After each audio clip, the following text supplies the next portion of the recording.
Anga foli ni waleɲumandon bɛ ka ɲɛsi aw ma Mali kɔnɔ ani Mali kɔkan ni kuma in b'a sɔrɔ aw minnu sigilen do k'aw ɲɛmada jabaraniw fɛ walasa faamuya bi sɔrɔ TV Sherifila bamanankan kunnafoni na walawalali bɛna k'aw ye minnu na Mali kunga ani diɲɛ fan wɛrɛw kunga nin ye a kuma selen ye. Kalanbulon dɔ dayɛlɛnna tɛnɛndon ye na juillet kalo tile 17 Centre de formation pratique forestier Jean Jigi Keta la ka bɔ Tabakɔrɔ. Kalanbulon mina boli fɛn kan fɛn o fɛn bɛ n'o bɛ se ka dankari sigida la walima i ka fɔ dugukolo la u ka se ka sidɔn a kala kɛbaaw fɛ. An b'aw ladɔnniya k'a fɔ kalanbulon yɛrɛ a sinsinna GDFOR de fɛ n'o ye programme de gestion décentralisée des forêts ye. An ka maa minnu tun bɛ a baara ninnu doli kɛnɛ kan o ye Abdul Karim Sako a n'a ka jatala Dramane Male an ka ɲɛmada u ka sɔrɔlenw fɛ. Ma hakɛ min nana ni kalan in na a bɛ se maa 30 ɲɔgɔn ma minnu na tile 5 kalan na kalan min n'a bɛ tali kɛ baara cogoyaw kan baara min n'a bɛ fɔ o ma nansarakan na ko aménagement de surface n'o de ye baara o baara n'o de bɛ se ka kɛ sababu ye dugukolo bɛ ka tiɲɛ ka sababu kɛ fɛn caman ye i n'a fɔ waati yɛlɛma n'o ye changement climatique ye fɛɛrɛ minnu bɛ se ka tigɛ tari ka dugukolo lakana kalanden minnu na ni kalan in na u ka se ka bɔ ni dɔnniya ye dɔnniya min b'u dɛmɛ u ka o baaraw la u ka sigidaw la. Hakili kalan de do n'an b'a fɔ ma recyclage u ka hakili ka jigin fɛn ko pour que u ka baara bɛ ɲɛ u bolo terrain kan cogo min na donc baara minnu kan ka kɛ o hukumu kɔnɔ olu yɛrɛ de bɛ fɛsɛfɛsɛ ni u ye tile 5 in kɔnɔ olu yɛrɛ t'a baara kɛ u bɛ baara in u bɛ dɛmɛ de don duguw la ani sɛnɛkɛlaw la ani yiriforo baarakɛlaw la u ka se ka o baara ninnu matarafa u ka yɔrɔ la donc olu ye conseiller de ladilikan dilaw u ka o dɛmɛ u ka baara in faamuya u ka baara kɛ o b'a to jamana bɛ gɛlɛya min kɔnɔ sɔrɔ sira fɛ parce que dugukolo tiɲɛna u tɛ sɔrɔba kɛ bilen pour que sɔrɔ ka sigi baara in kɛkun de y'o ye. Donc bi kalan a ɲɛsinnen bɛ thème min ma an b'a fɔ o ma ko aménagement de surface o ye fɛn fɛn min n'a bɛ se ka dankari dugukolo la ka se ka o kɛlɛ parce que ni dugukolo dankarila dugukolo la ka ban baara tiɲɛna fɛn fɛn bɛ dugukolo k'a bɛɛ bɛ tiɲɛ donc olu minnu nana kalan in kɛli la sisan ni kalan in banna minnu ma sigi ka na kalan in na n'u ma garisɛgɛ sɔrɔ ka kalan in kɛ u ka taa kalan in ɲɛf'u ye k'u fana dege olu minnu y'a kalan fana sisan an filɛ nin samiya de la n'u tagara u ka taga lawaleya joona joona parce que ni samiyaji bɛ na a bɛ dankari dugukolo la tuma bɛɛ donc ka taa min kalanna an ka se ka taa lawaleya pour que an ka sɛnɛkɛyɔrɔw an ka kungodaw an ka bagan mara yɔrɔw nin bɛɛ bɛ se ka lakana cogo minnu na. Baara in yɛrɛ labɛnnen don projet min fɛ n'o ye GDFOR ye u dɛmɛbagajɛkulu o de ye Royaume du Suède ye. Suède de y'an dɛmɛ nin financement na Eaux et Forêts dɛmɛ ka se ka a kalan ani a baarakɛɲɔgɔn bɛɛ lajɛlen kalan nin thème nin ka aménagement de surface. Nin baara in bɛ baara dɔ de kɔnɔna na n'an b'a fɔ ma k'an ka recyclage programme de recyclage o ye miliyari 1 ani miliyɔn 11 ɲɔgɔnna de donc san 2 kalan de don an ko nka mɛ nin kalan min filɛ thème caman de b'an bolo thème 48 o kɔrɔ kalo o kalo an kan ka se ka thème 2 kalan kɛ thème 24 de kan ka kɛ san o san donc en tout thème 48 san 2 nin kɔnɔna na mɔgɔ b'a 1 ani mɔgɔ 200 o kan ka kalan san 2 in fana kɔnɔna na donc wari min fana don Suède de ye a d'a ma an b'u fɔ kosɛbɛ u ka dɛmɛ na parce que GDFOR yɛrɛ tɛmɛnen kɔfɛ a phase 2 tɛmɛnen kɔfɛ u ye nin wari d'a ma kan ka nin fana kalan kɛ donc foli bɛ u ye kosɛbɛ kosɛbɛ. Ni kalan bɛ to sen na fo ka taa se tile 5 ma n'o kan ka bɛn juma nata juillet kalo tile 21 kalan min ni min ɲininen don a kuncɛli la o de ye minnu garijɛgɛla kalan in na u ka se ka bɔ ni dɔnniya ye min b'u dɛmɛ u ka baaraw la n'o ye dugukolo lakanali baaraw ye.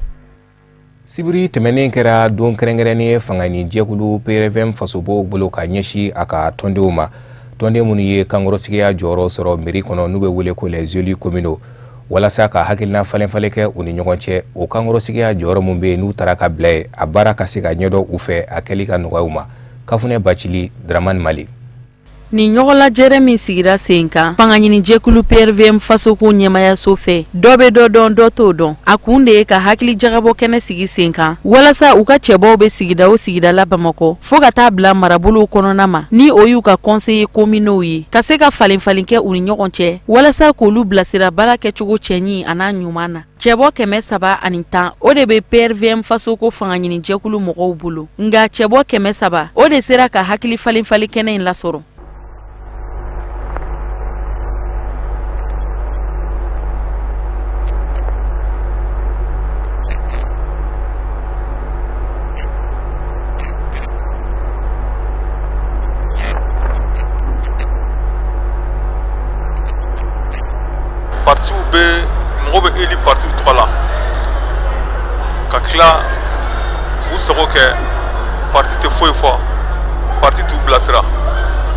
ye k'a fɔ n'i ye degun mun ye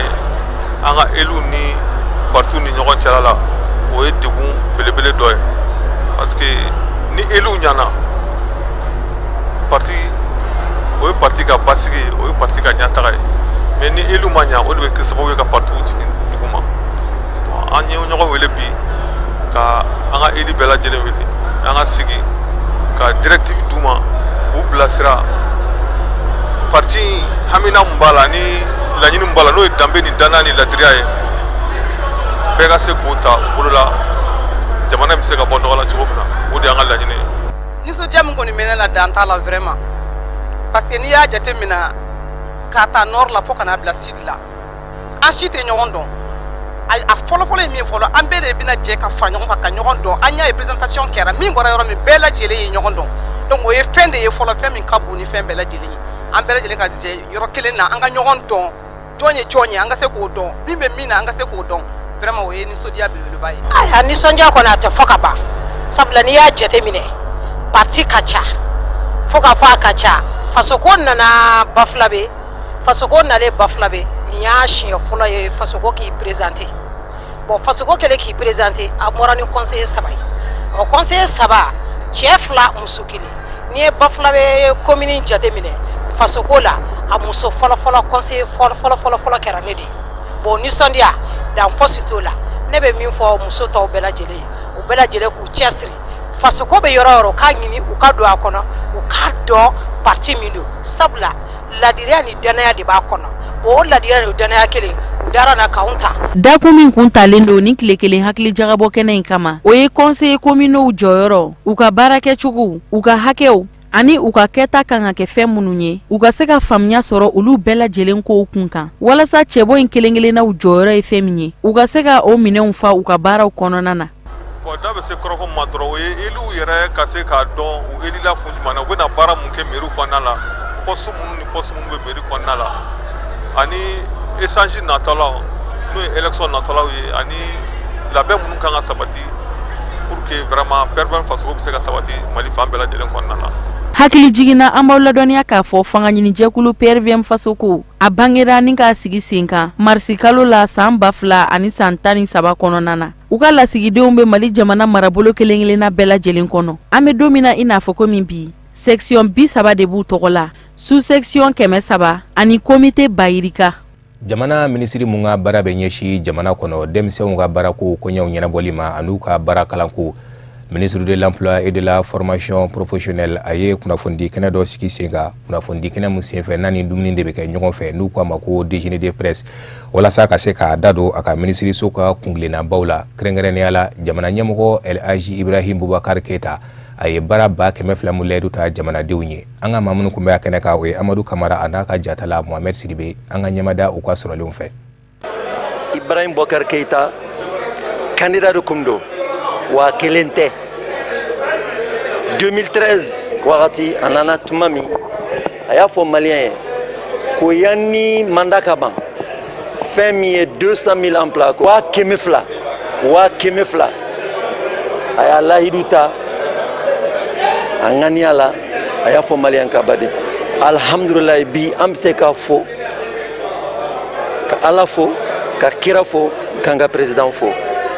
a ye danaya min di an ma o sabatira fɛn fitini de tora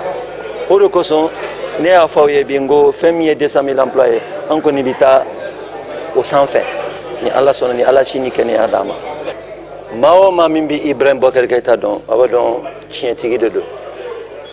wa aw yɛrɛ b'a tɔgɔ dɔn ko kankelentigi a ye fɛn fɛn mun fɔ Segu o bɛ kɛ fɛn fɛn min y'an ka structure ye min b'an ka région kɔnɔ tracteur dir'u ma cogo min an ka projet dɔw bɛ yen an ka programme dɔw bɛ yen an bɛ se k'u former pour que u k'u janto o la tiɲɛ don galon tɛ wa ni galon don ni Ala sɔnna yanni mandat ka ban u bɛ se k'an interroger k'an ɲininka ni tiɲɛ don ou bien galon don fɛn fɛn min fɔra a bɛɛ kɛra ne bɛ se k'a fɔ maliyɛn u ye danaya min di an ka président ma a sabatira a kɛra tiɲɛ ye wa u bɛ se ka kontan ka président la hali bi fɛn min tɛ nin ye o bɛ sira la ka na ni Ala sɔnna justement fɛn bɛ fɔ i da la mais n'i taara k'a lajɛ i ye fɛn min fɔ ni tiɲɛ do tiɲɛ tɛ aw b'a ye ni tile fila in na ni ala sɔnna an bɛ taama sira la ka taa Mopti Segu ani Sikaso wa o ma ban dɛ an ka service dɔ bɛ yen an ye fɛn fɛn min fɔ n'aw dalen t'a la ne yɛrɛ bɛ se ka taa aw fɛ ka taa n ka service la k'a lajɛ ni fɛn min fɔra tiɲɛ do ou bien tiɲɛ tɛ wa an tɛ se ka wele ka galontigiyaw ye n'an ye galontigiya ye o tuma aw m'aw bonya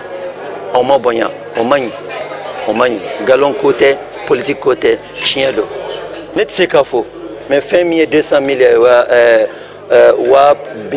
wa ba fila o kɔni dafalen do pewu yanni san kelen cɛ ne tɛ se k'a f'i ye n'an bɛ hakɛ min fara a kan mais en tout cas min y'an ka ambition ye min ye ka président ambition o kɔni dafalen do bi layidu min taara o kɔni o kɛra ka ban. O de bɛ an sɛnsɛn ka se diɲɛ fan wɛrɛw kibaruyaw ma karamɔgɔ Musa Fɔnba a bɛ walawalali caman k'an ye.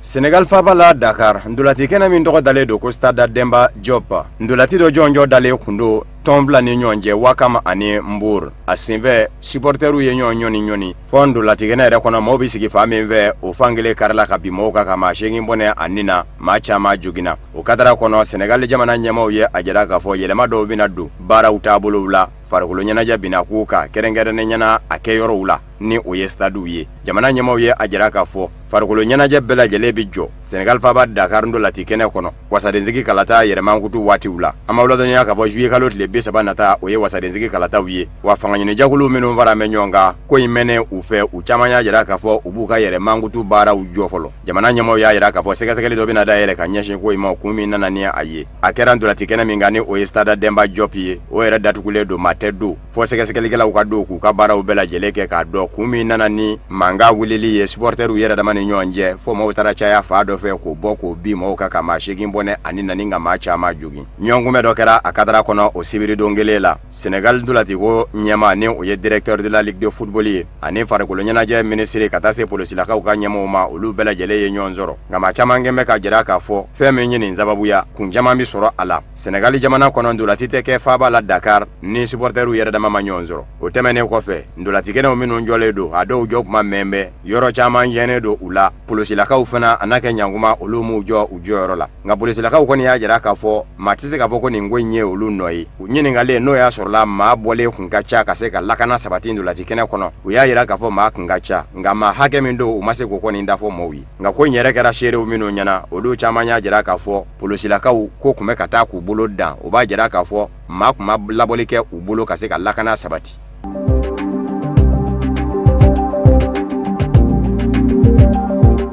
Laginɛ Konakiri faba la Konakiri fanga sinamatɔnw farala ɲɔgɔn kan ni ka nisɔngoya kɛnɛ sigi sen kan ko meeting a senfɛ u y'u sɔn ni sigifɛn min kan jamana ɲɛmaaw ka marakɛcogo juguya ani kalata min ni o kan ka kɛ maire sigi kalataw kabini san 2005 o bɛ ka laɲini o sen dɛ kɛ forobatɔnw minnu fɛnɛ bɛ Laginɛ Konakiri jamana kɔnɔ u farala fanga sinamatɔnw kan ka jira k'a fɔ ko in bɛ bɛɛ lajɛlen de kun kan u k'u bɛ wele bila ka ɲɛsin Alpha Condé jamana ɲɛmaa nɔfɛmɔgɔw ma u bɛ ka hakilina kuraw minnu don jamana ɲɛmaa kun na ni o ye a ka yɛlɛma don jamana sariya sunba la walasa a bɛ se ka mandan sabanan sɔrɔ k'u ka lajɛ k'o baara in dabila dimanche do juillet kalo tile 16 fanga sinamatɔnw de ye baara in don Selu Ndalen Jalo ni ale ye fanga sinamatɔnw ka ɲɛmaa ye ka taa se Mamadu Silama ni o ye UDG ɲɛmaa ye ani Papakoli Kuruma ka fanga ɲinijɛkulu n'a nɔfɛmaw u bɛɛ lajɛlen bɔra kelen kelen ni k'u da se gwɛlɛyaw ma minnu bɛ jamana kɔnɔ ka sabu kɛ jamana ɲɛmaaw yɛrɛw ka kɛwalew ye u y'a jira k'a fɔ bibi in na siya ko o ɲɔɲanen don politiki bina k'u kan Laginɛ Konakiri jamana kɔnɔ ni jamana ɲɛmaa tɛ siya kelen ye e bɛ den kɛrɛfɛ yuruku ko ɲɔɲanen don mara kɛcogo juguya bɛ fa bɛɛ lajɛlen la fanga sinamatɔnw ye a jira k'a fɔ Alpha Condé bannen don ka maire sigi kalataw labɛn a bara ta kabini san 2005 o baara kun kan ka kɛ u y'a jira fana k'a fɔ wulikajɔw minnu kɛra fanga sinamatɔnw fɛ ni lakana tigilamaw ye maaw bɔnɛ u ni nama sumanenw tɔrɔmɔɲɔ min kan ka jɔ olu somɔw ye ni u ko a ma ko indemnisation ko jamana ɲɛmaaw bɛ k'u ban o dili ma olu mɔ.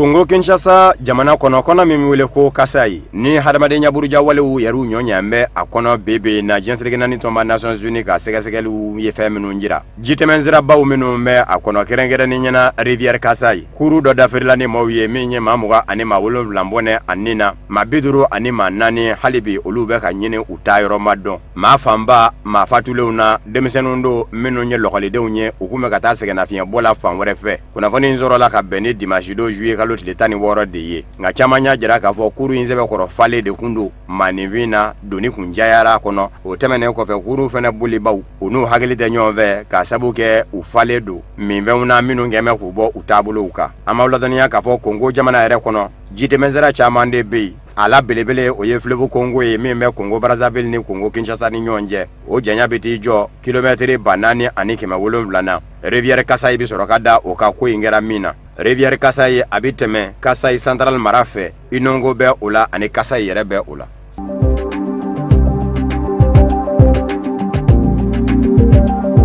Zimbabwe ka uka jamana nyama Robert Mugabe segina ka do Zimbabwe jamana kono akele ko fe katli damadoke Singapore kuna fono ya iraka fo atangu me jetemeneke akakene ya nasira uka ni ukomo ko control medical nga Robert Mugabe ashibe sambi kono ndo anisa nzabala ma chama me ki yere nyininga yala akakene wa juye kalot le shegide abora jamana dafe ningi kuna Singapore ka ama ulodanya ka fo sa 2011 ni sa 2014 che jamana nyama Robert Mugabe nye ko degunye ashoro fo o operation bolodara ka nyeshin amo ni mena ka shin sabanaye Robert Mugabe Zimbabwe jamana nyama ki kuna Singapore ka Kenya na saraka akani ndani ngaseki bambali nunu Singapore ni Zimbabwe jamana ni nyonje Kenya binakuka abeka moka korofo uchaya akafa nyine jakulu zanu PF okengume kaka nyongume bado buluda juma temene olabana ko bo adokokoro marse kalo temene kuna fone dilafla ulu minana ko ulu datugu Zimbabwe kasabuke ku damagara Robert Mugabe ka Kenya kula sa 2016 ngununo kumbulila Robert Mugabe Zimbabwe jamana nyama kunga kafo akeme ka jamana blakata beshimila mine azi jamana dokono segena fiye bona saraka ko vacancy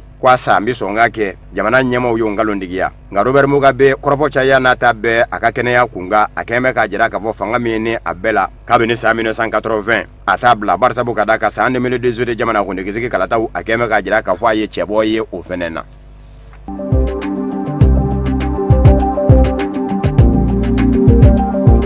Libika uka ministri nyama min la ko dombe jenselegena ni setigi jamana upe Fayez El Sarraj aye dandigelike ka jira ka fo na madese ko alama bashi wore ko ninge abafe marsikalo nata sa 2018 jamana kundigisi kala tawni wasarenzigi kala taw ulu kase ka buluda meme se gato famu ya baliani bembalia uminu mbe libika dum yada damane nyonje obise ba aye dandigelinge libi jabarani zula sibiri temene ka duje dimashila akeme ka kunlenaro di ayeremo bara ingelila ukama ko federuti dakungono ndonyo na debe akono minuma natoka mine ayereka jetila obise ka sababu ye ka kasugo dangene maya Fayez El Sarraj bolo ningunlena imindi leleni ayeremo abise ka sababu ye ka sika fodo libi fauni nyonje barsabu ka daka libi bilama kabini Muammar Gaddafi bira ka bo fangana marao mara amara nyama be wa fanga warete buli otigila maka bela jele kembe idama kuye ka konona abafe o ka dabla akalla nyini deye marse kalula samba fla anitani nzegi jamana kundigi do ka se ka soro ninga wasadu mena soro ko bla libi wasablo kono o jamana kundigi kurani o wasade nunu wasablo kono sanzaba de bina ye olu bolo ka se ka jademina uke kanani jamana sharia sungura ye ko dajira jamana de bela jelela mini o kala ubita furuba kalata sembe ukama ko referendum Fayez El Sarraj amawladoniya ka fo ale de la ko donne do jensirigena ni sirige jamana ufe ka fo libi ma nyema do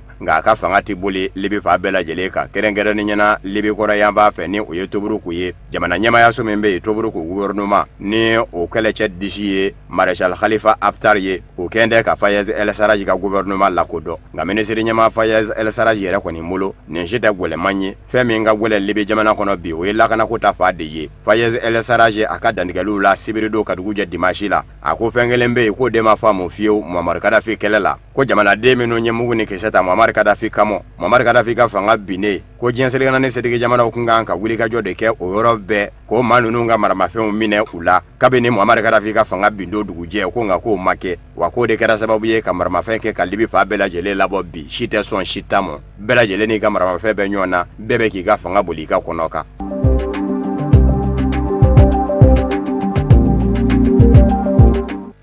o de be dansigi an ka bi bamanankan kunnafoni sɔrɔlenw na mun labɛnna kunnafonidiso ɲɛmayaso fɛ ka kɛ ni kuma in ye aw k'an bɛɛ laseli wɛrɛ